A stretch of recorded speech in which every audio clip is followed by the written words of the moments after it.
Hello, hello, hello, hello. If you can hear me, let me know. If you can't, I'll type in chat.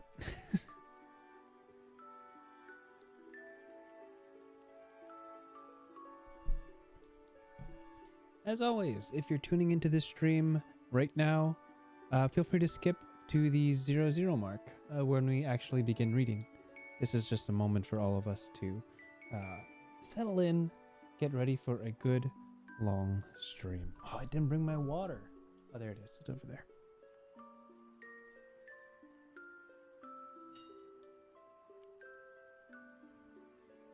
Last time I was streaming, I did that whole stream with an empty bottle of water, and by the end of it, I had to end the stream because I could no longer talk. So this time, I've filled my flask all the way up, so I'm ready to talk to you guys like a normal human being. Sometimes for me, 8:30. Maybe that's better.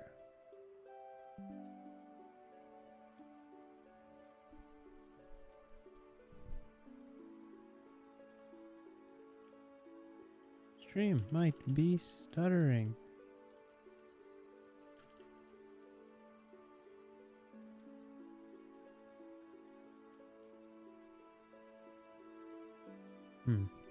Hopefully the stream goes well. If it doesn't, I don't know what to tell you. It says stream is not receiving it.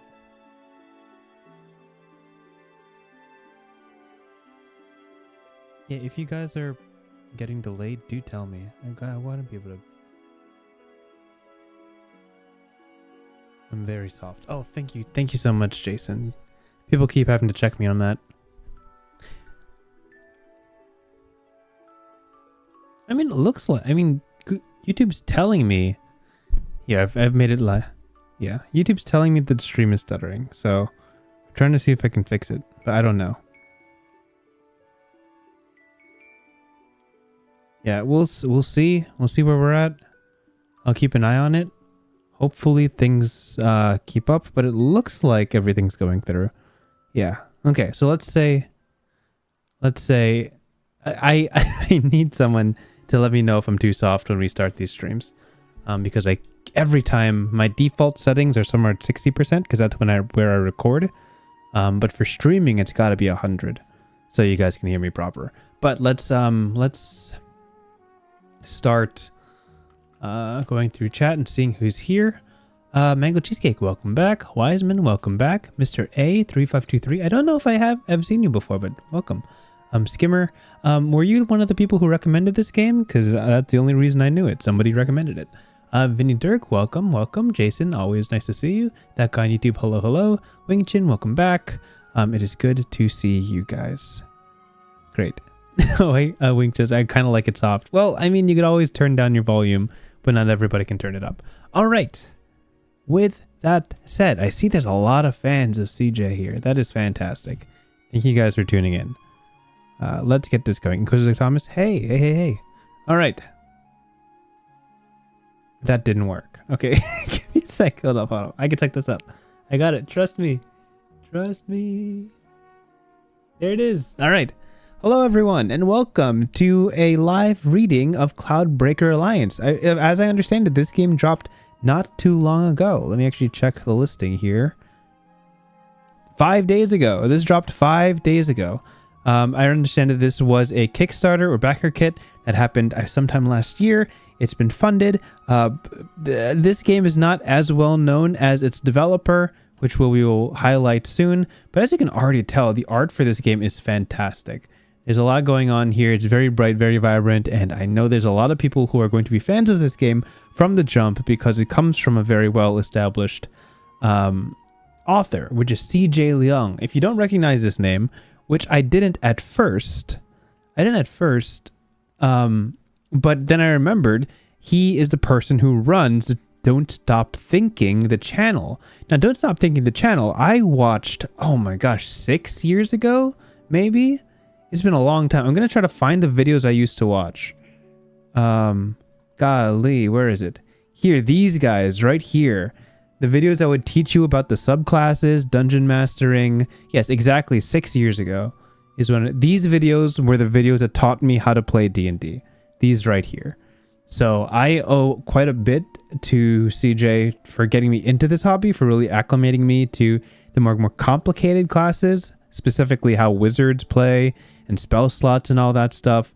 All of his animations were wonderful and honestly above the bar of D&D content when he was publishing it. He was truly setting a standard to what people should expect from this kind of quality. Like 7 years ago, he had 1,000 subscribers, and now he has 108. He also is in charge of the Cool History Bros channel, where he covers, I believe, I don't know how to pronounce it, but WUXIA type history and folklore and mythos. It's all covered here as well. So if you want to check out his stuff, they're very well made.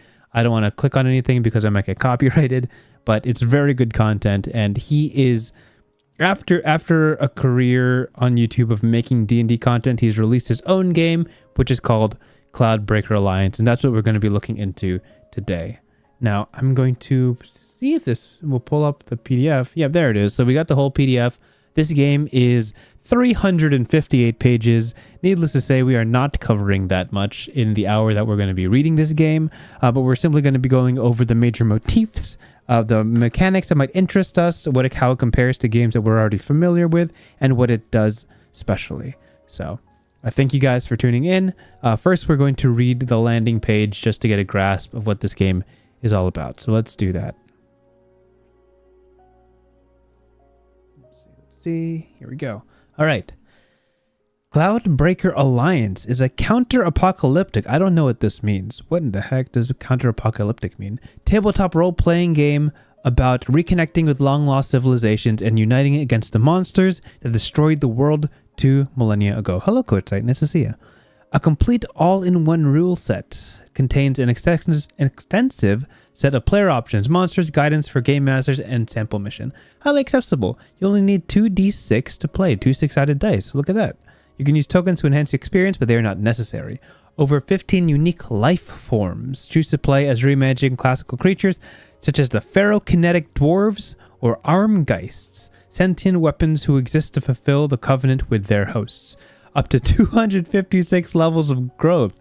Mix and match the features of 32 classes. Oh my gosh, CJ, you're out of control. From 16 disciplines to create your unique combination. 120 monsters and NPCs. A unique combat system lets you neutralize monsters without needing to reduce their hit points to 0. Identify the monsters and capitalize on their weaknesses. Highly detailed setting. Be inspired by 4 cloud-broken regions and their civilizations to create your own region.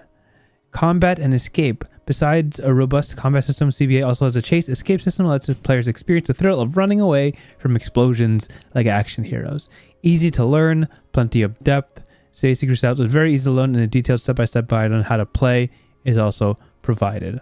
Also, all of this, oh my gosh, let's zoom in on this pic. Actually, let's open this up. Let's see if we can get a nice zoom in on this. Look at that. The art and the layout is amazing. I mean, there is literally a garbage truck outside my window. Nothing I can do about that.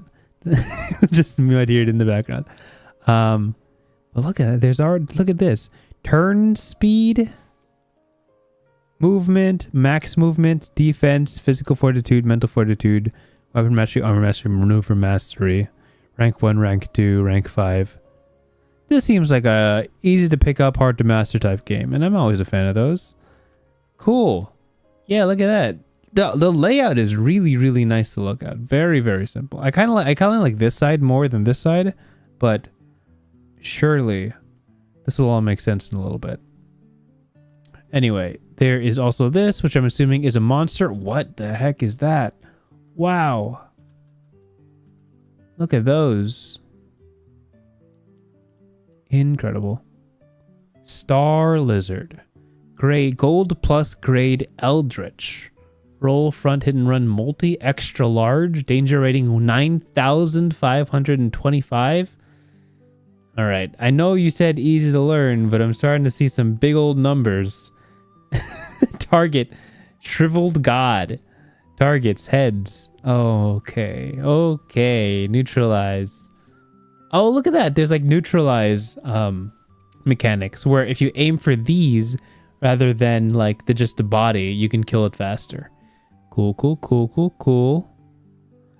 Xeno EXC says, hey, I'm glad to get to see this game getting the love it deserves. Great. For people more familiar with this game, please correct me if I get anything wrong. Obviously, there are probably some great resources out there that can already explain how this game plays. I wouldn't imagine that Don't Stop Thinking has somewhere in their resources how to play this. So yeah, here's a playtest option and a bunch of that. All right, let's get into it. Let's see what we can see. Time to start reading. Okay, so I'm just going to see somewhere around chapter 9 is where we can stop reading or stop looking. So that is page 161. So in terms of core rules, there's about 160 pages are core rules, and then the rest of it after that is optional stuff. So it's not you don't have to read 358 pages to know this game. And it looks like chapter 3 starts at character creation and basic rules. So introduction and basic rules are the first 20 pages. Great. All right, introduction. Oh, great. Look at this. How useful is this? Oh my gosh, zoom in.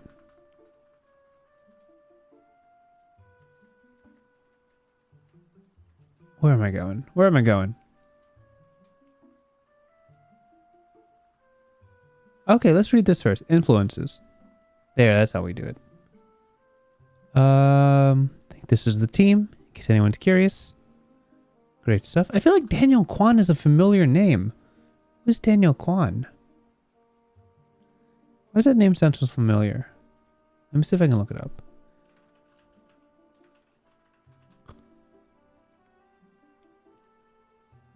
Huh.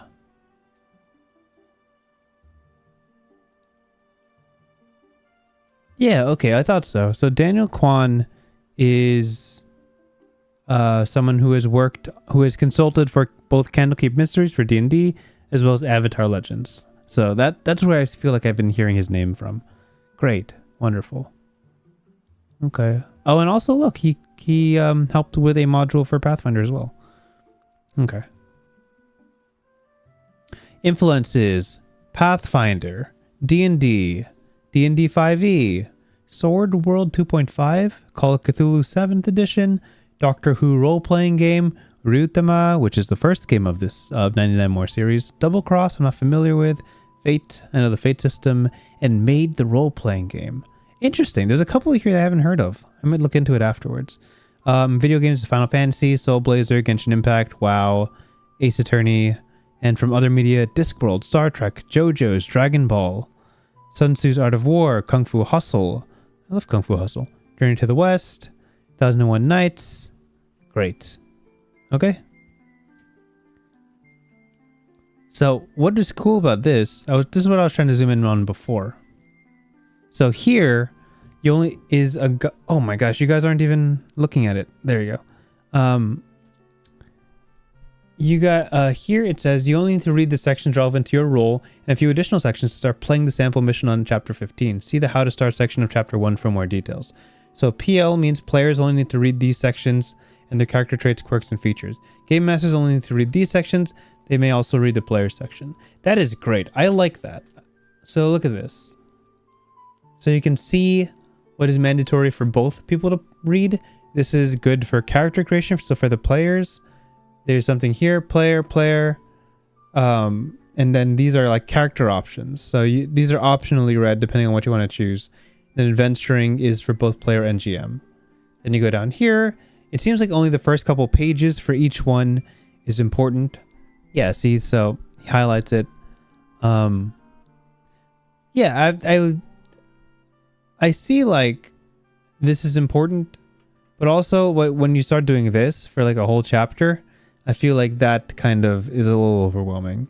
But, yeah. And there's a couple of things that are relevant for the GM. It seems like the GM's got to read everything the player reads, except for like character creation options that are left for the player. What I was looking at earlier that I didn't have the screen on was this. So these are the influences of the game, and I was listing them out one by one. Ryuthama is a game we covered. Pathfinder is a game we covered. Obviously, our channel previously covered D&D. Haven't covered Fate yet, but we have called Call of Cthulhu. So 1, 2, 3, 4 games here we've covered before. And those are some of the major influences.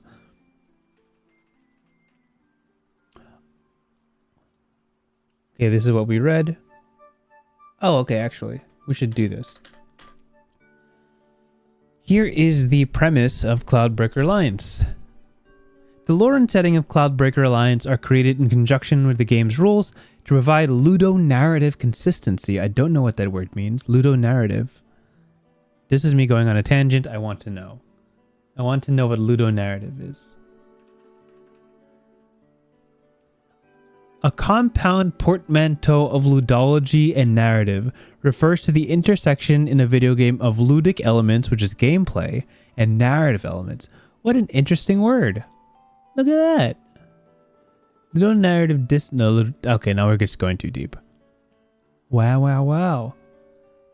Conflict between a video game's narrative told through the non-interactive elements. Okay, that's a lot. I'm not about to go into that. Great usage. Great SAT word. Learning more about the world will make the rules easier to remember as they're a natural extension of the narrative. Cloudbreaker Alliance has a counter-apocalyptic setting. 2,000 years after the cataclysm known as Cloudfall devastated the world. Let's zoom in nice and close. Maybe too close. There. 2,000 years after the cataclysm known as Cloudfall devastated the world, the dispersed inhabitants finally got the chance to reunite. As a hopeful theme, where it is possible to go beyond reclaiming what is lost and perhaps create something new and better altogether. Among the Cloudbreakers are the valiant, the noble, and the wise, though in short supply. Collectively, they are a bunch of very silly people trying to reunite the world by making things up as they go along. They make up plenty of mistakes, and perhaps so will you, but that's not a valid reason for giving up. As a Cloudbreaker, perhaps it is your dream to climb up the ranks and direct the organization's future. Or maybe it is just a stepping stone to fulfill your personal goal. Either way, the organization serves as a useful narrative device to plunge your character into a great adventure. This world is created according to the principle of an open circle. We prepare plenty of lore and setting information, but give you the freedom to complete it. So, it's up to you whether you want to close it by drawing the final curved line, drawing a pizza like a slice removed, or even extending the line by creating your own region within the setting. Whatever you decide to do, remember to have fun your way. Great. Great intro.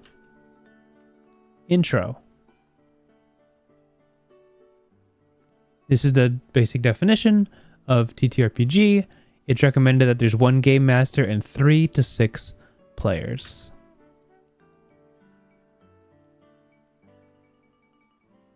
This is a guide on how to start. Okay, it's not that bad. Read chapter 1 and 2. Decide players and GM. And then the players pick a character, learn your character, learn the main rules, which is 8 and 11. Learn about monsters, and then learn about hazards, chapter 13. And then you play the sample mission. For Game Master, you have to read chapters 8 and 11, just like the players, as well as chapter 10. Read the sample mission. Read chapter 12 to learn about monsters, just like the players. Then learn about hazards in chapter 13, just like the players. Chapter 12 is for game mastering tips. And then you can learn how the PCs work if you want to. Okay, simple enough. This is good. I like this page.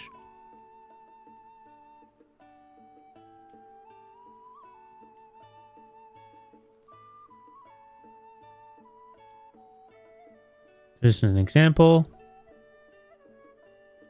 I don't really want to read this because I won't really understand the context, but we can try this. We can try this here.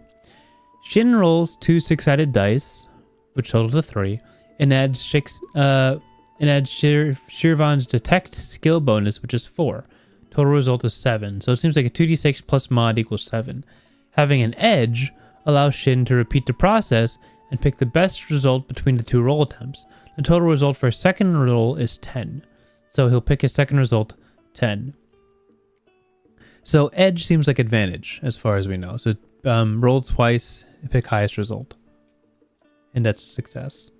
Okay, straightforward. I don't want to read this yet because I don't know. Is this whole introduction just... Okay, I was going to say.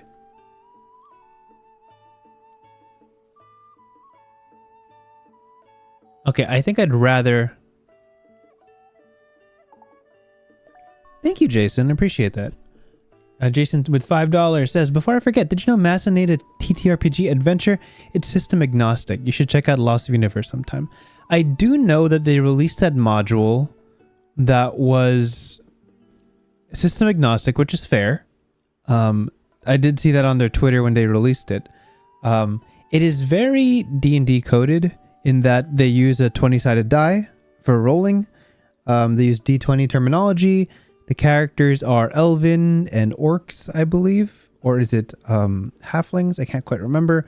But it's very much D&D terminology. It's a kind of a fantastical take on a NASA adventure, which is cool. But, you know, it doesn't seem like a standalone game on its own. Seems like just a module that you could run in any game theoretically, even though the only die you roll is D20. But it seems very, very detailed in terms of like the story progression and where you're headed. So props to whoever made it. It's for free, I'm pretty sure. I read it like a couple weeks ago. Thank you for the tip, Jason. I appreciate that. I'm going to go straight to the basic rules just so I can read what this is about. Also, this is the nicest looking 2d6 I've ever seen. Even their dice are nice. Okay, so rolling dice. Players perform tasks and do combat by rolling 2d6, 2 6-sided dice, abbreviated as 2d6. The world building is really good. That's good. Maybe we can check that out one week. The result... I'm just drinking water. The result needs to match or beat the task difficulty number to succeed. So this reminds me of difficulty checks or DCs. We're trying to beat a specific number. There are 2 main categories of dice roll: task rolls and combat rolls. Okay, so there's perform tasks and do combat. Players can add bonuses their characters have to the roll. In general, only the acting character is required to roll. Task rolls. Also known as the standard task roll, the 2d6 dice roll is made to resolve various non-combat challenges. So what's the difference between task and combat? That's what I'm curious about. Subsets are skill rolls and toolkit rolls. Okay, so skills and tools. Very, very D&D reminiscent. This seems like, it seems like skills and tools from D&D. Contested task roll. 2 opposing sides make task rolls against each other. Sure, contested rolls. The side that rolls the higher result wins. This is usually done between 2 player characters or with important NPCs. In case of a tie, re-roll until there's a winner. Edge and setback. I'm assuming this is advantage and disadvantage. Edge, roll 2d6 twice, you may pick the best result. Setback, roll 2d6 twice, you must pick the lowest result. Edge and setback don't apply to effect rolls. I don't know what effect rolls are. I don't know what this is yet. I'm guessing this is the repercussions of the task roll or the attack roll. Oh, they're right here. Great. Attack roll. Also known as combat attack roll. This roll is made against the enemy's defense. Defense, I'm assuming, is like armor class. Subset of attack rolls are major attack, follow-up attack, simultaneous attack. Alright, we're about to find out what this is. So this seems like action, bonus action type. Like this is a strong attack, weak attack. And maybe this is reaction or like a team-up type thing. And then effect roll. Also known as a combat effect roll. Combat effect roll. Oh, okay. So you put combat in front of it just to make sure you're not confused with task rolls. This roll is made against the enemy's physical fortitude or mental fortitude. So these seem like saving throw stats. So for physical effects, they'll have a resistance modifier, which is the fortitude. And then for mental effects, they'll have a mental fortitude. I'm assuming you have these stats as well in case you're ever affected by them. So yeah, these are similar ideas. Hey, what's up? The QB Master. We're going over Cloudbreaker Alliance. We're learning a lot about it. Subset of effect rolls are physical and mental. Great. Mastery bonus. Mastery bonus can be added to your skill, toolkit, and combat rolls if you have mastery in them. Mastery reads like proficiency so far. Armor mastery lets you benefit from a max HP bonus. Interesting. I don't know what this means yet. Mastery increases when you reach certain levels. Okay, so this first paragraph, this first page feels very D&D to me in terms of like the setup of the rules. So if you've played 5th edition, you kind of get it. This would be skill checks. This would be tool proficiency checks. If you replace mastery is basically proficiency, it adds a bonus to skill, toolkit, or combat rolls, as long as you're proficient in the skill, the tool, or the weapon, I'm assuming, or spell. Edge and setback are advantage and disadvantage. Contested attack roll is the same. Contested task roll is the same as contested attacks, and you choose the high, and the higher one wins. In case of a tie, there's a reroll. So it's not meets it beats it. It's or it's not defender's advantage. You reroll until someone wins. And then effect roll is very much like saving throws, where you have a defense stat against attack rolls, and then you have fortitude stats, physical and mental, against effects. So all very familiar concepts to people who have played Dungeons and Dragons or played similar type games. Again, this is inspired by D&D and Pathfinder, so we're going to see some similarities between them. Task rolls. The largest amount you need to match or beat with your task roll. Skill plus relevant attribute plus mastery. Okay, so that means that there's going to be attributes. I think we went over. So attributes most likely look like the 6 stats, but we'll look into it. So 2d6 is the base number you're rolling, aka the RNG of the roll.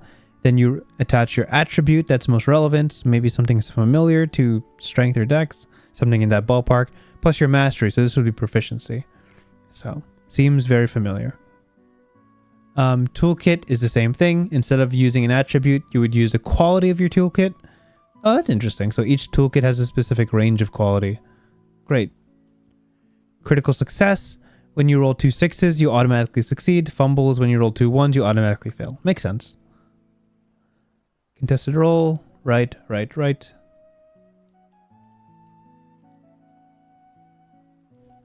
Task rolls and task difficulty. Task difficulty is just a DC, as far as I understand it. All familiar concepts. If anybody is having trouble keeping up, I'm kind of taking it for granted that I have a D&D background, so a lot of these terms make sense to me. But if anybody's confused on any of these concepts, feel free to let me know and I'll slow down. I'm looking for things that I don't immediately understand, so I can break down something new to me in particular. But so far, if you have any background in Pathfinder or 5e, this game is all very familiar. Task difficulty. Great. Mastery bonus. I'm curious what mastery bonus is. Mastery bonus represents your training and life experiences. When you have mastery in specific skills, toolkits, and weapons, your mastery bonus is added to the respective bonuses. Your mastery bonus starts at 2 and grows when your character reaches certain levels. So yeah, proficiency. This is very much proficiency. In 5e as well, proficiency starts at +2, and at certain levels it goes to +3, +4, +5, and eventually +6 if you reach that high. Mastery also lets you benefit from armor bonuses. I'm still trying to figure out what this is. Armor bonuses. This is a term that is new to me. I don't really know what armor bonuses is. Oh look, there's a skill called sports. That's neat. Okay. A task may have multiple solutions. For example, climbing up a tree and retrieving eggs can be done with a sports skill roll or a climbing kit. Okay. Yeah, that makes a lot of sense to me. So here's a attribute, I believe. So agility is an example of an attribute. So agility, it provides a bonus to sports, provides a bonus to thievery, and provides a bonus to deception. Because these two are blipped, this one and this one, there's a +2. That's your mastery bonus. So your mastery bonus plus your agility bonus equals the bonus you get if you ever have to roll a sports roll or a deception roll. Agility into deception is interesting, but, I won't question it. Okay, so skill and toolkit all seem pretty familiar. Contested roll means pretty straightforward. These are difficulties. So a difficult roll is 16+. So in someone who's used to D&D, Obviously, 20 is the critical range. So 25-ish to 30 is probably the impossible range. But for this game, because it's a 2d6, the average roll on a standard deviation curve is around 7. So 7 plus mods, which is 7 plus mastery plus attributes in this situation, very rarely reaches 16 plus. To reach 16 plus, not only do you need something akin to a critical success, so 5 and 6, you would also need sufficient mastery as well as attributes to get you to that 16. It is very, very close to impossible. Because if you understand the odds of a 2d6 roll, so let me see if I can pull this up. Maybe the internet has this. Standard deviation curve of 2d6. Yeah, so it's not an exact standard deviation curve, but basically what this is saying is that it is proportionally way more likely to hit a 7 than it is to hit a 12. So hitting a 12 is a 2.77% chance, if I'm reading this correctly. So close to 1 in 40. This is closer to 1 in 40 than the typical even odds 20-sided die. This is a really important factor in all the PBTA games that use 2d6 that balance around the 7 very strongly. So rolling a high result in these type of games is much harder than it is in D20 type games, whereas hitting the median is very, very likely. So if you want to roll a 7 or higher, that's solidly, I believe, in the 58% range. So worth thinking about. That's the primary motivator behind them saying that 16 plus in this case is basically impossible, because not only do you have to hit those ridiculous odds of an 11 or 12, you also have to have the modifiers. They do even the odds here by saying if you hit a critical success, double sixes, it doesn't matter what their mods are, you definitely succeed. So that's how that weighs out. So here are the the attributes, I believe, and they're going to be listing the skills. So we're pretty familiar with this from D&D as well. Maybe I might turn it, what is the word? Modify it just a little bit. Oh wait, there's only 4 categories. That's great. So strength, agility, awareness, and empathy. Interesting. So strength is brute, endurance, and intimidation. Oh, that's interesting. That makes a lot of sense. So this is kind of just this is very athletics coded. This is constitution, essentially, the ability to withstand things. And this is intimidation, which is historically in D&D a charisma stat. Agility is sports, thievery, and deception. So this deception is an interesting one for agility because it's kind of like mental speed or the ability to come up with something, how fast you can. Deception is increased if you have high mental agility, which is cool. Awareness is detect, information, and reason. And then empathy is psychology, artistry, and appeal. So the empathy is very close to charisma, and awareness is very close to a combination of intelligence and wisdom. These are different types of kits that you could use, all making a lot of sense. And then edge is advantage versus disadvantage.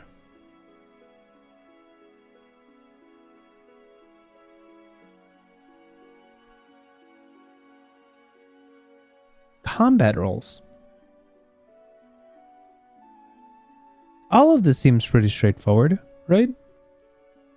2d6 plus mastery plus bonuses. Yeah. I wonder if there's I wonder if bonuses includes what is the word? Includes your attribute, right? I wonder, there's probably an assigned attribute here, and then maybe some miscellaneous bonuses you get from other abilities. Attack roll, effect roll, target. All pretty straightforward. Oh, here's some interesting stuff. Okay. This is what we saw before, follow-up attack and simultaneous attack. So here's some terminology. Major attack. Hit when the rolled result is equal to or higher than the defense, the damage is calculated. If rolling under defense, the attack misses and does nothing. Great. That's straightforward. The defense is threshold, meets it or higher, and you do damage. Major attack damage is excess damage. I don't know what Oh, look at that. Excess damage is attack roll minus defense. So if their defense is a 10 and you roll a 13 on the major attack, your damage is plus 3 because that's excess damage. That's the amount you rolled above the defense. So 3, in this example, 3 plus the base damage I'm guessing of your weapon plus relevant bonuses, which I'm guessing might be your stat, your attributes, or something else. Okay, that's interesting. A little bit more math, but no problem. Follow-up attack. The same as major attack, but it ignores excess damage. Okay, so the second attack that follows the first attack doesn't get the benefit of excess damage, which is the amount you roll over the defense. Great. Simultaneous attack. Same as major attack, but uses a single attack roll against all chosen targets. Oh, is this maybe this is just an attack that's allowed to be AoE. That's allowed to hit multiple people. So you wouldn't use major attack terminology, you would simply use simultaneous attack, which represents a wider range of hitting. Okay, sure.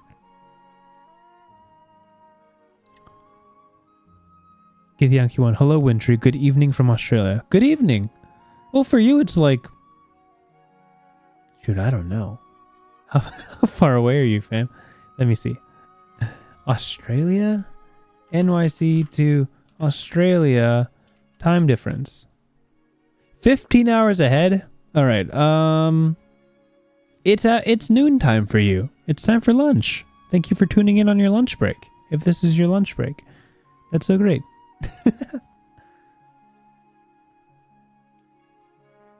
I know some people tune in from Europe, which is crazy because there it's 3 a.m. and they should really be asleep. If you're in Europe and listening to this right now, thank you, but also tell me you're nocturnal or tell me you have an evening shift because I'd rather you not be awake at 3 a.m. When you roll 2 6s on the dice, you automatically hit and damage is doubled. Yes, we know this. When you roll 2 1s, you miss. Makes sense. Golly, this is very, very D&D. When an enemy leaves your zone, you can make a single major melee attack using a free action. Great. I know what that is. 3 attack ranges. Melee, middle, and long. Great. Yeah, it's easy. Damage bonus. So maybe there aren't like strict distance numbers. Maybe there's just middle and long. Damage bonus. Apply the most beneficial additive and multiplicative order. Oh, interesting. Huh. I know in Dungeons and Dragons or in 5th edition, you always apply multiplication before addition. So if it's saying like double your damage and add, I don't know, whatever. Actually, maybe that's a generalization that I shouldn't say. That's interesting. It's just whatever does the most damage, do that. That's a fun way of logicking it out. If an attack deals no damage and misses you, you can choose to take 1 damage. Interesting. Maybe there are ability. This isn't because in my head that makes no sense. Why would you ever do this, right?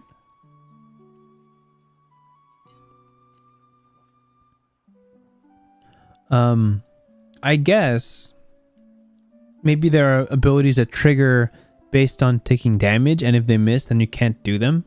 So you can choose to take 1 damage, so you can trigger whatever effects trigger from taking damage, which is neat.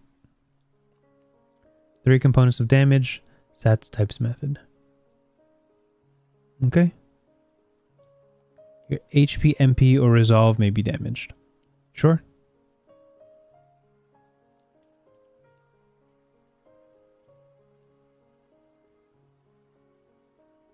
Your HP, MP, Or resolve, maybe. I'm sorry, I just completely glazed over that word. What is MP? So there's like mana costs? I guess we'll have to look at spells. Or resolve. I don't know what resolve is either. Okay, and we already know physical effect. We already know mental effect. Afflict.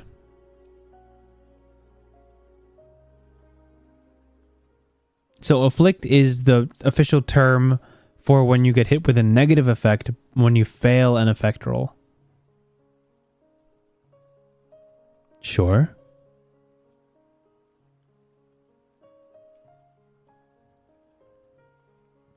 Great. Oh, effect rolls can't crit or fumble. Yeah, very similar to saving throws. If it ain't broke, don't fix it, right? Combat roll, mastery and bonuses.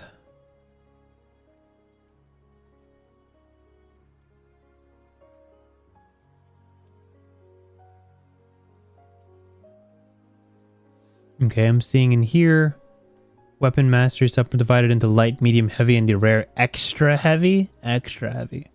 Cool. Spell catalysts are also considered a weapon, even though they're mainly used for spell casting. More terms I don't know yet. Discipline, maneuver, mastery. Grapple and trip are familiar terms to us. I wonder what they do. Scuffle and cheap shot. I don't know what they do. Eidolon combat roll. Unarmed combat roll. There's a lot of different combat rolls. Spell, martial arts, Eidolon, unarmed, maneuver, weapon. Well, he did say that there are 32 classes and 16 disciplines. So there's a ridiculous amount of options here.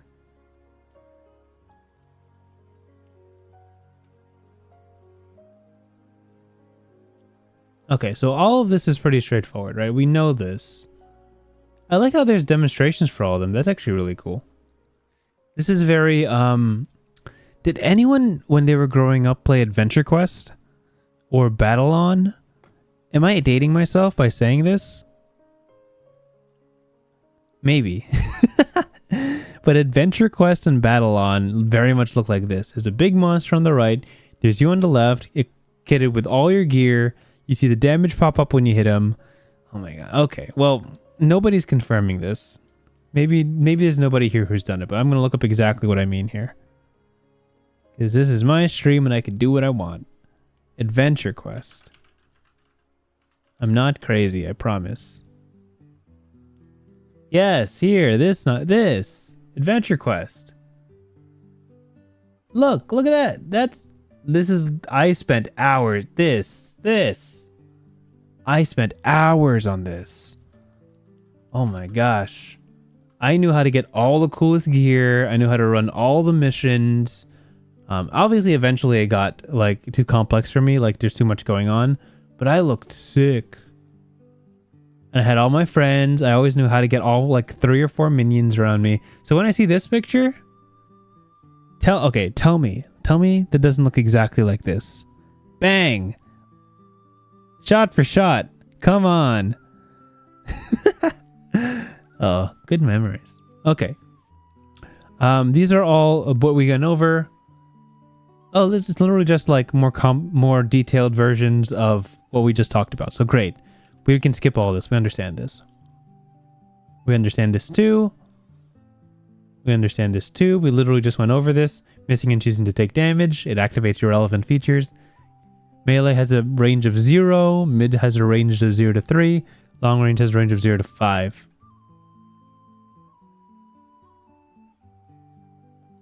Yes. So it's based on like zones. It can be used to attack targets in the same zone. Interesting.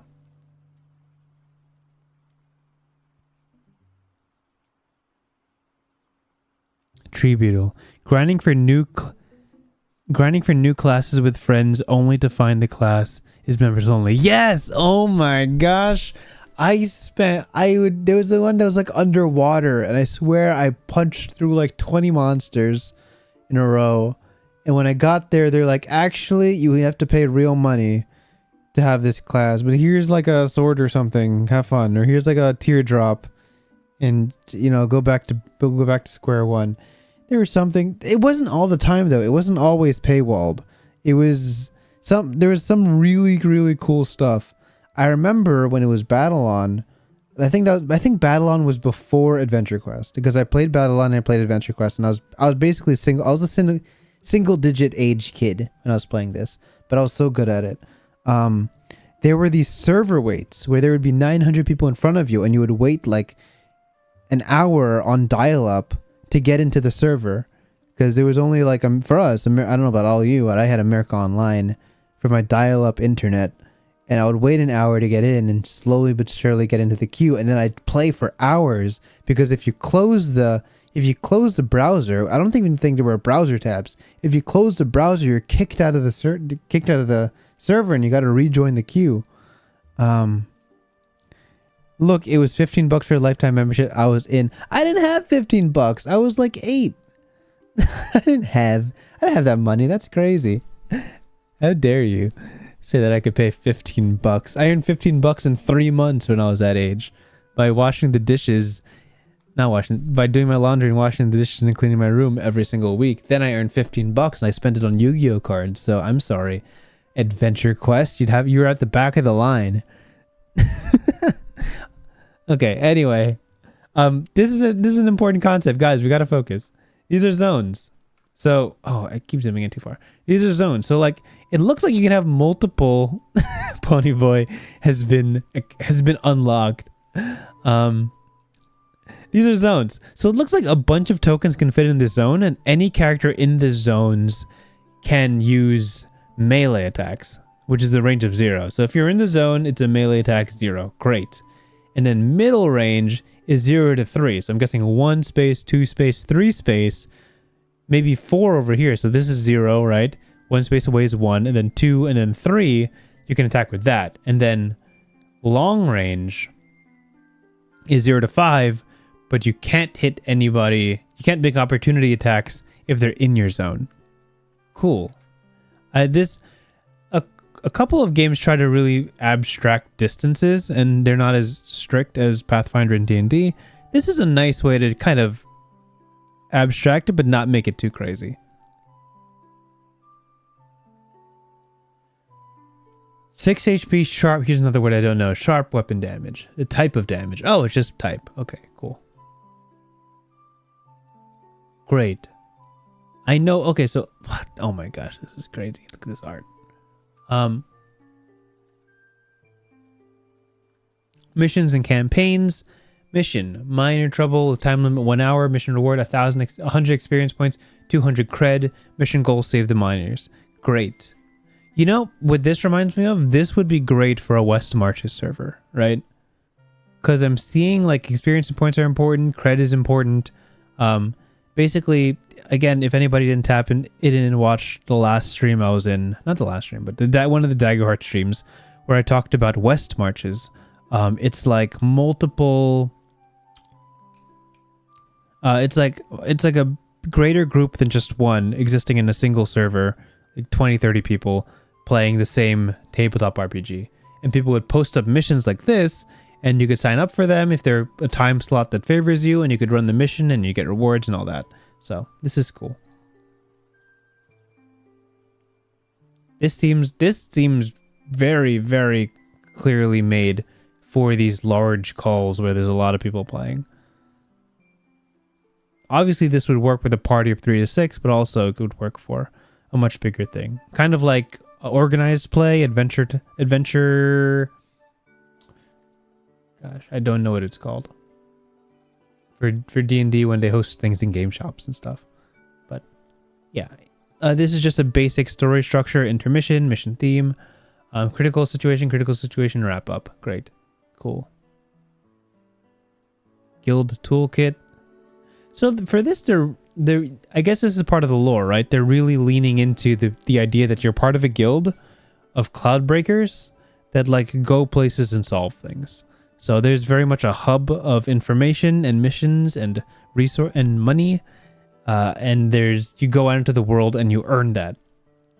So this is like resources that the guild can give you to like be better at your job, and rewards are experience points, cred, which is currency, memories, which are, you know, intangible relationships, and special items. Great. Mission failure, cool. Campaign, game session, mission time, long break, short break, rest. Great. Okay, all simple things. Character creation. All right, let's get into this. Below are samples of 2-page Cloudbreaker Alliance character sheets. They provide a framework to you to make sense of player characters, traits, and features. Okay, I'm going to spend the rest of this stream just going through character options because it looks like there's a lot of options. We understand the numbers. Honestly, the numbers, pretty easy. It's almost exactly what they said. If you read chapter 1, you kind of just get it, right? I think I will say, and this is just a small criticism, where can I find it? A lot of this, I feel, can be condensed into a singular concept. So all these different combat roles, I feel like you don't need to go into them so detailed like this. I guess you do. It's weird to have all these just laid out like this when they all operate essentially the same besides what equipment you're using to make the combat roll. Like spell combat roll is literally when you use your weapon to cast spells. And Eidolon is when you use a very specific subclass's combat roll. But, you know, very specific wording prevents misunderstandings or misconstruing what the intent of the ability is. And the payment for that, or the trade-off for that, is that your book is very big. So. Pre-made characters. Oh, cool. Look at this.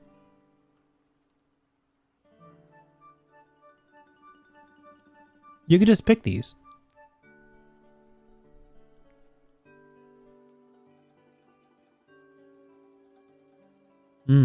So life form is the ancestry. And discipline is, I'm assuming, the class. Either quirks. It's kind of neat. Kind of like Pokemon type personality traits. I'm really curious about turn speed. Turn speed is throwing me off. And movement is 1 zone, 2 zone. So I'm guessing that's how fast you can move without spending anything and how fast you can move when you dash. And then these are the saving throws, and these is the AC. Paracelian champion. Natures, that's what it is. That's what it's called in Pokemon. Natures. Look at these guys. Okay, so we could just go through down and see what kind of life forms they have.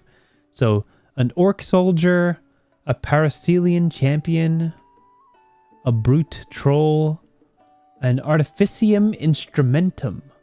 Artificium instrumentum. Martial artist. A human trickster. Oni channeler. Channeler. Oni channeler. Great. Kind of demonish type race. This Oni phantasmancer. Nice word. Strong word. Look at this guy. One zone move / 4 zone. So maybe if he dashes, he just goes super quick. Turn speed is your initiative. You don't roll for it. It's a fixed number. Oh, great. Oh, so if you're fast, you're just fast, and you go first. That's great. That's really good. Dwarf Arcanist, Feralian Thaumaturgist. This charming dwarven spellweaver. He's knowledgeable not just arcane magic, but also common sense. Floralian healer, human rogue. And this is character creation. Okay, not too many steps. Choose a life form to quirk points to rank up your character quirks. Gain 1 class rank under a basic discipline. Life form is certainly a choice. I don't dislike it. I don't like it. I think it really fits into the high fantasy situation. The life form is just how you refer to people. I think it's better than race. I still think ancestry is better. But life form is certainly there. Item slot number, credits or items. 4 attributes, skill masteries, toolkit masteries, HP resolve, movement, eternal elemental attunements, action attacks and effects. Great. That seems all straightforward. I feel like I feel like for people coming from D&D or Pathfinder, learning this game is a walk in the park. It's very similar. I think the character customization seems really exciting. There seems to be a lot of options.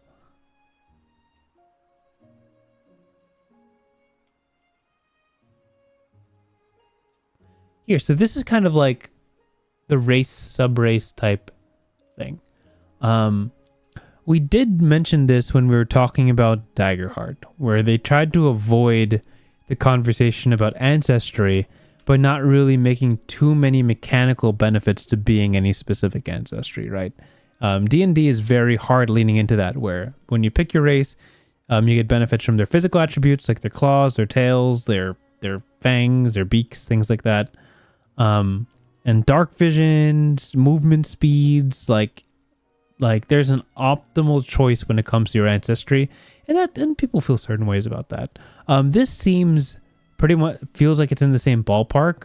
You're picking the light form, but you're also selecting like their beneficial qualities, right? Their beneficial qualities. So this seems very physical, and this seems very mental. Or like intangible. Tangible, intangible might be the better way to separate it. So Ilium life form is kind of cool. Oh, so that's nice. It's like, so these are groups of life forms, right? So you'll see here Oni, Asura, Messenger Angel, Charioteer Angel. These are very much angels and demons, and you can pick one of these life forms. But you can also pick a shared pool of traits, right? Oh no, I'm lying. I'm crazy. No. You can't pick nothing. I lied. I think you can customize it. Yeah, you can create a custom life. You can create it. There are options to create a custom life form, where you can acquire a major trait for 2 points and a minor trait for 1. Yeah, so major and minor. So I totally read this wrong. So every life form has a major trait and a minor trait, right? And that's just set. They're done. Two abilities per life form. I thought you could mix and match, but you can't really. But if you want to choose a custom one would be you choose your life form and choose any major trait and any minor trait. Or you could choose 3 minor traits if you really want to. That's also an option. Okay, cool things here I see here is Paracelian seems like a plasmoid ooze type character with squeeze and mimic shape, which is kind of neat. Artificium Instrumentum, I just like saying it, kind of neat. It shares living toolbox with Artificium Arma, but it's object empathy. Picker Goblin is an interesting one. They share major traits with the Ticker Goblin, but play dead is their ability.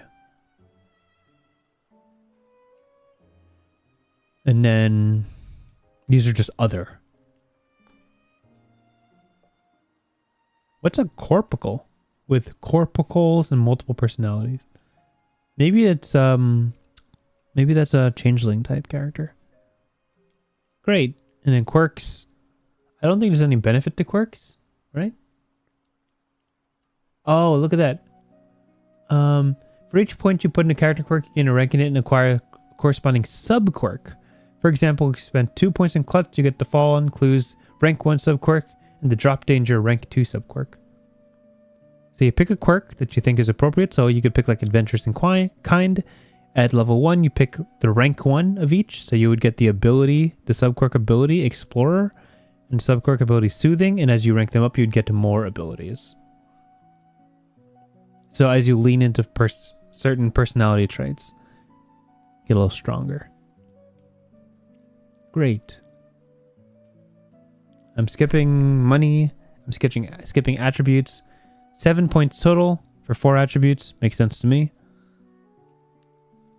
Secondary statistics. We already know this. Here. Turn speed. No, I lied. It doesn't explain it. Elemental attunement slots. And you gain these as you level up. Okay, cool. This seems complex. I'm not going to go into it if I don't need to know it. That's it. Great. Let's start looking at cool things. Oh, and this is lore. So this is lore. Wow, look at this art. Look at that. Super nice. Feyland region. Arcanotech. Arkanoid.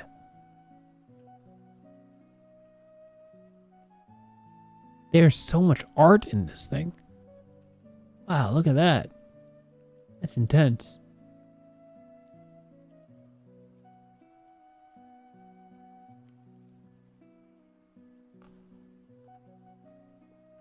Oh wow, so these are the different regions of the world. Oh, sick. Okay. Sanctum region.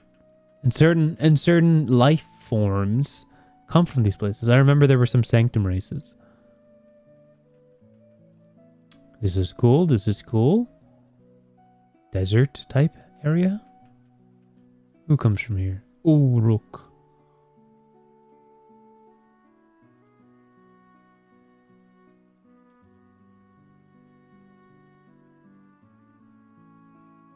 Wow, look at that.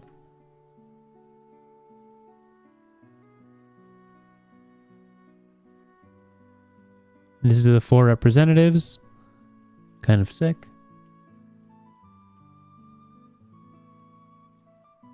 Yeah, lots of lore. Lots of art. You're gonna see some faces you recognize because these are like these are the pre-made characters. If you look at the faces, this is the human trickster over here. This is the orc. This is the Oni. Yeah, I'm recognizing some faces. This is all lore. Okay. So let's go to... What is core rules? Okay, combat flow. It's okay. I don't really want to go into combat flow. If you want to play this game, I feel like you're already hooked or you're not. You don't need to go into combat flow to learn that.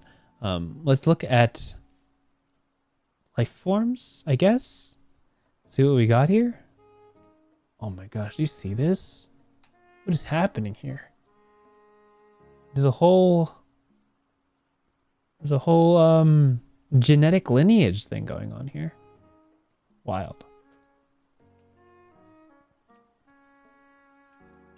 Okay. I want to see cool art. That's cool art. This is cool art. Give me some cool art. Elves. Neat. Dwarves. Cool. Ah, yes, a winner. Winner, winner. This one's a winner. This one. I'm hooked. This is the one. That's good art. I want to know who did this one. This one's great. Finalian. Great, great. They got the tails. This is a lot of abilities. I'm not gonna... Oh, you choose 2. I see, I see. Floralian. These are the plant people. Got it. Artificium. These are the people who were built by things. And these are the holy races. So this is Oni, Asura, and Angel. Oni looks cool. Okay. Kind of looks like an elf with a horn. Asura looks cool. This is a different type of evil. Maybe they're neutral. I can't tell. They have arms though. Cool arm things. They do cool arm things. Angel, okay. This is the cover art type character. Great. And Uruk, there are orcs. This is the representative. I remember his face. Goblins are smaller. Their ears are gigantic. And trolls. Don't know what the difference is between trolls and orcs. Static sense. Interesting. Static electricity is their specialty. Other things. Human. Boring. Armgeist. Oh, look at that. You're just a sword. Best character. Can I just play this one? Yeah, that's great. Can I just be a weapon?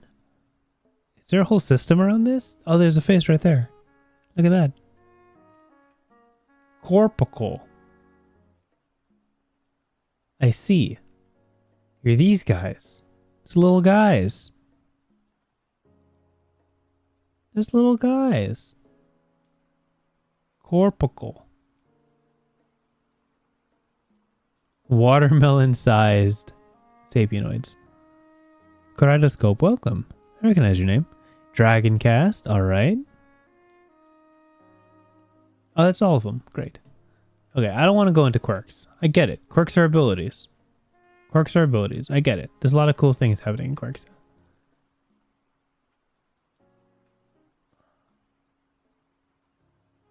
I don't care too much about quirks. These seem like the main characters, though, of whatever we're looking at. They were on the cover. These are... Oh, look at that. They have like alternate art. These are the pre-mades. Okay, I want to get to disciplines. Let's do that. Disciplines and classes.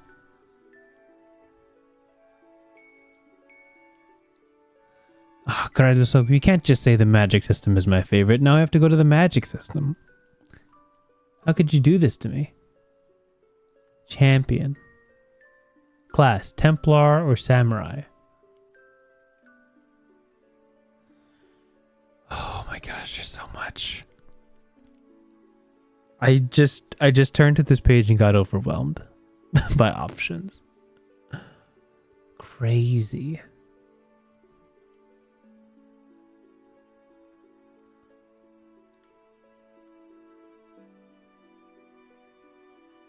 Wow.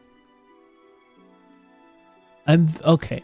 I think at this point, I'm looking at the basic disciplines and advanced disciplines. I want to see a live play of this. I want to see it roll. I want to see it hit the table. This is crazy. If this is as if this is as complex of a character creation system as I'm understanding, this can get heavy quick. I can't even imagine. Yeah, look at this nonsense. Wow. Soldier. There's things happening. Champion. Okay. There's no world we'll ever be able to understand this whole game. There's so much to it. Oh, I'm getting overwhelmed. I'm sure a lot of it will feel right at home. There's not a world we'll be able to learn this game and portray correctly. This art is so good. Thaumaturgist. Yeah, wow. Arcanist. Martial artists. I love how there's multiple arts of similar characters. It reminds me of, what's the word from Pathfinder? Iconics? Recurring characters in the book. So you get accustomed to seeing them. I really like that. I think that's really cool.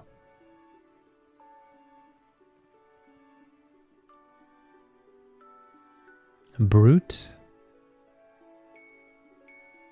Trickster. Channeler. Oh, that looks so sick. Wow, great art.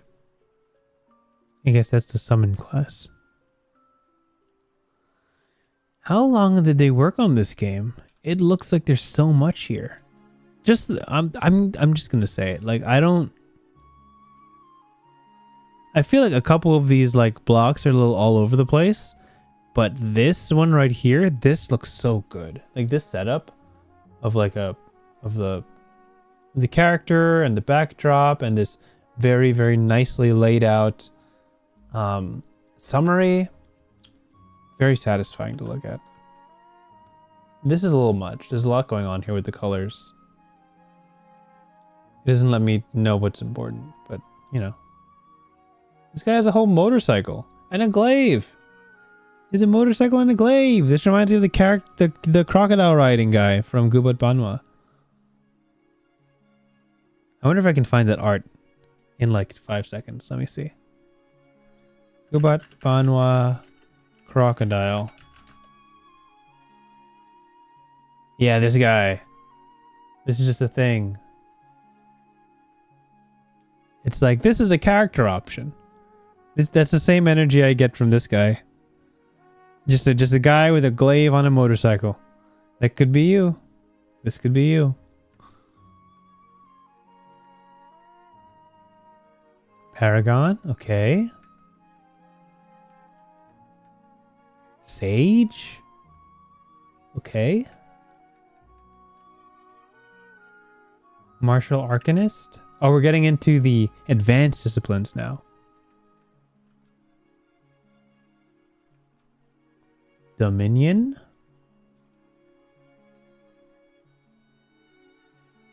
Assassin? I'm just scrolling through at this point. I'm just looking at the pretty pictures. Mirage? That's a great one. There's a lot going on here. Okay, that's it for now. Where's magic? Here, magic. Alright, this will be the last thing, because I've been doing this for over an hour now. Kaleidoscope says they love the magic system, so I have to look at the magic system. Okay, let's see. Is this a summary? Great, let's just read this. There are 2 schools of magics, arcane and cosmic. You can zoom in on this too. You need the relevant arcane or cosmic attunement features and attunement slots to attune to elements. Basic arcane elements: fire, water, wood, wind, earth, and metal. Ooh, 6. Interesting. You need 1 attunement slot to attune to each basic arcane element. Advanced arcane elements: lightning, toxic, and ice. You need advanced arcane elements by combining basic arcane elements. Cosmic elements: order, chaos, and astral. You need 2 attunement slots to attune to 1 cosmic element. Physical damage type: sharp and blunt. Elemental damage types: fire, water, wood, wind, earth, metal, lightning, toxic, and ice.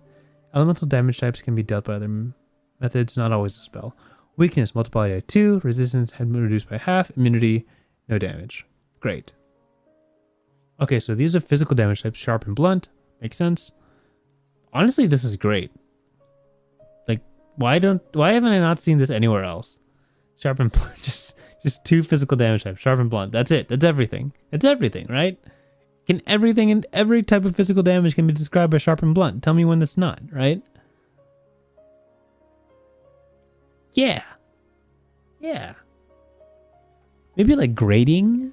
Maybe like a cheese grater is not sharp or blunt. It's just kind of rude.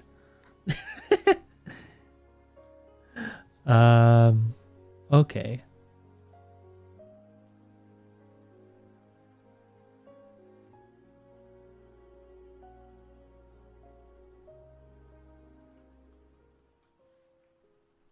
Okay, to attune to an element, character needs to have relevant discipline features and attunement slots. I'm guessing those come from your disciplines. The Arcanist discipline, for example, provides the arcane attunement feature and 2 + 2 attunement slots at rank 1. If it allows a character to attune to 2 basic arcane elements, since arcane elements require 1 slot to attune to each. Sure. So if you're an Arcanist, you get 2 slots. I'm following here. Arcanist discipline gets 2 slots, and you can choose a basic element for each of those slots because both of those require only 1 attunement slot. Cool. So I could like be an Arcanist and be like a fire and water Arcanist, or a wind and earth Arcanist, or a wood and metal Arcanist. Like things like that. Is cheese grater slashing? Cheese grater is lots of tiny sharps. Well, let's say that cheese grater is definitely not blunt, right? It's not. Is it sharp? I guess. Tiny sharps. I think A Life of Riley hit it nail on the head. Cheese grater is lots of tiny sharps. Great. Okay, that's cool. Oh, let's see here. If the character were to multi-class and acquire cosmic attunement, that character can attune to both arcane and cosmic elements. So attune to each cosmic element, you require 2 attunement slots. Advanced elements such as lightning, toxic, and ice can be automatically attuned to by attuning to the right combination of basic arcane elements. Okay, and I'm guessing you just gotta figure that out, right? Just gotta figure out what combination is lightning, toxic, and ice. Toxic, off the top of my head, I would guess it's like metal and fire. That seems pretty toxic, right? Or if it's poison, it'd be water and metal, right? Ice is probably water and wind, and lightning is probably fire and wind. I don't know. Whatever. What if you skid your knee on the pavement? Is that sharp or blunt? Great question, funny boy. I don't have the answer. Yes, so these are the 6 elements. Very cool. Wow, this graphic is great. I love the graphics in this book. Not only are they like collectively consistent in terms of design, they're also just really nice. They're bright, they're easy to look at. Easy to look at.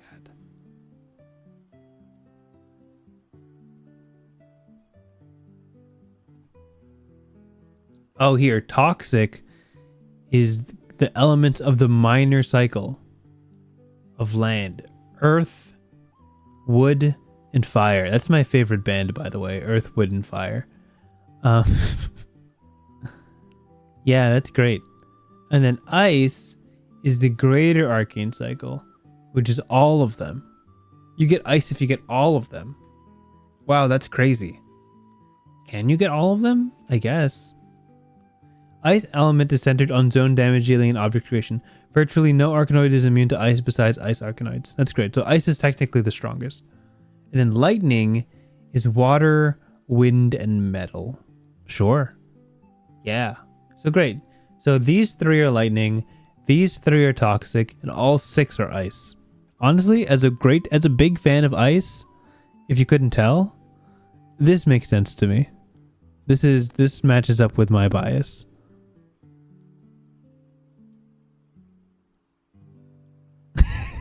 Githyanki caught me. Thank you. Thank you. Thank you, Githyanki. I appreciate you catching the reference. Astral. Look at that. Great graphics again. I don't think it's perfectly matching with that one. This one's a little bit more detailed, but that's okay. I forgive it. Chaos, order, astral. Great. Casting spells. To cast a spell, and this will be the last paragraph we reread, okay? We're done after this. We're done. To cast a spell, you need to attune to the correct elements, fulfill the spell casting requirements, and spend the required resources. Attuning to an element allows you to cast all spells related to the element. Only 2 spells can be cast in a turn. Great. So, in summary... Sorry, I'm not reading all this magic stuff. A lot of it I'm sure is incredible and amazing and very interesting. Look at this. They got charts. Look at that. There's like some X's happening here. AoE. That's great. So, in conclusion, if you are a fan of high fantasy, a fan of crunchy combat, an easy to pick up system after already knowing 5th edition D&D and or Pathfinder, then Cloudbreaker Alliance seems like your cup of tea. It has a lot of character creation options, has a lot of personal expression based on what directions you take in terms of quirks, in terms of life form, in terms of disciplines and advanced disciplines, in terms of magic you choose, the elements you lock into. Lots of customization and ways to express yourself in that. The system itself is not too complicated to learn as far as I'm reading. It seems pretty darn straightforward. And it's made by, if you weren't here at the top of the screen, it's made by CJ Leung. CJ Leung is a fantastic YouTube creator that I watched a lot of when I was first learning Dungeons and Dragons. So I'm giving my flowers to him as somebody who's inspired me to be very, very to reach for the highest echelon of quality in terms of the videos that come out. So thank you. I reached out to him to ask permission to stream this game, and he gave me the thumbs up. So if you're interested in stuff like this, please please check out his stuff. You can find it on itch.io. Look at these graphics as we scroll up. It's available on itch.io. It's available on DriveThruRPG. And I believe there's literally a website, Cloudbreaker Game RPG or something.com, where you can find more details about this game. Yes, he's in charge. He's made the channel Don't Stop Thinking and Cool History Bros. But yeah, thanks for tuning in. I need water. Thank you for reminiscing about Adventure Quest and discussing cheese graters in my chat. Hope you all had a wonderful time and hope you all have a wonderful night. As always, stay frosty.